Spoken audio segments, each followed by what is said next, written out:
Fire and Fury. Trump says book is fiction and author a fraud. Donald Trump has rejected doubts over his mental health raised in a bombshell new book, describing the book as fiction and the author as a fraud. His remarks followed an earlier rebuttal on Twitter, in which the president claimed he was a very stable genius who was, like, very smart. Michael Wolff's new book suggests that even the president's closest advisors question his fitness for office. The row has overshadowed key talks on the Republican Party's 2018 agenda. Speaking to reporters after meeting with senior party members at Camp David on Saturday, the president disputed Mr. Wolff's account, claiming it was a work of fiction. Addressing the questions about his mental capacity, he said, "I went to the best colleges. I had a situation where I was a very excellent student. Came out and made billions and billions of dollars. Became one of the top business people. Went to television and for 10 years was a tremendous success, as you probably have heard." Single quote. He disputed Mr. Wolff's claim of a 3-hour on-the-record interview between the two. "It didn't exist. It's in his imagination," Mr. Trump said, while acknowledging that he had been interviewed by the author at some point. The book, Fire and Fury, Inside the Trump White House, paints a picture of the president as impatient, unable to grasp policy, and prone to rambling and repeating himself. The fallout from the book has loomed over the Camp David meeting, a gathering of key Republicans designed to thrash out legislative priorities for 2018. Mr. Trump gave a press conference at the presidential retreat, flanked by Senate Majority Leader Mitch McConnell, Speaker of the House Paul Ryan, Vice President Mike Pence and other senior Republicans. The president, who has previously derided Camp David and opted instead to stay at his Florida club, Mar-a-Lago, told reporters that the retreat was a very special place, with a feeling you don't have in many places.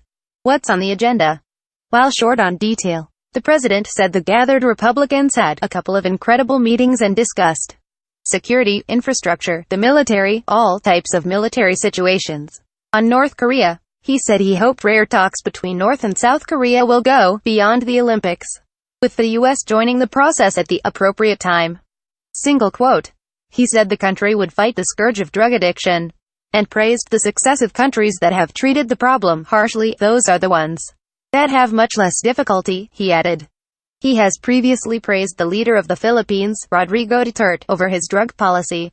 Mr. Duterte has encouraged the extrajudicial executions of drug offenders by police and vigilantes.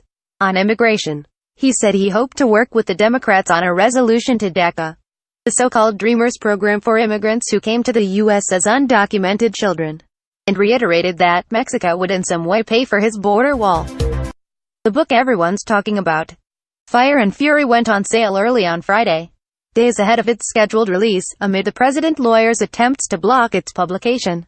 It has become an instant bestseller.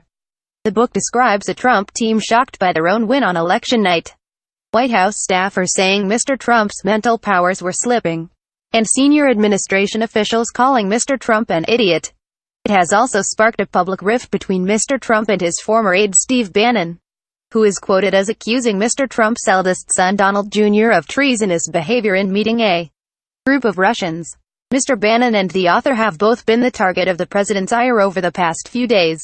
The former cried when he lost his job last year, Mr. Trump said. The latter had written a book full of lies, he added. On Friday, U.S. Secretary of State Rex Tillerson told CNN that he had no reason to question Mr. Trump's mental fitness. Trump is not letting this one go. Analysis by Anthony Zerker, BBC News, Washington. Perceived slights, insults and questions about his intelligence. If Donald Trump's recent Twitter feed is any indication, these are the topics on the president's mind as he settles in for the night and when he rises in the morning. Given the daunting tasks facing the administration and Congress in the coming weeks, some of his allies and aides at Camp David may view the president's concerns as misdirected. That Mr. Trump feels compelled to respond to criticism, however, should come as little surprise. This is particularly true when the topic is his intellect, the strength of which he frequently boasts. In Fire and Fury, Michael Wolff recounts tales by White House aides of a president with a short attention span, bouncing from issue to issue like a pinball. In recent interviews, the author has said the president's aggressive reaction to his book proves this point. It seems, however, that Mr. Trump's counterattack is just getting started.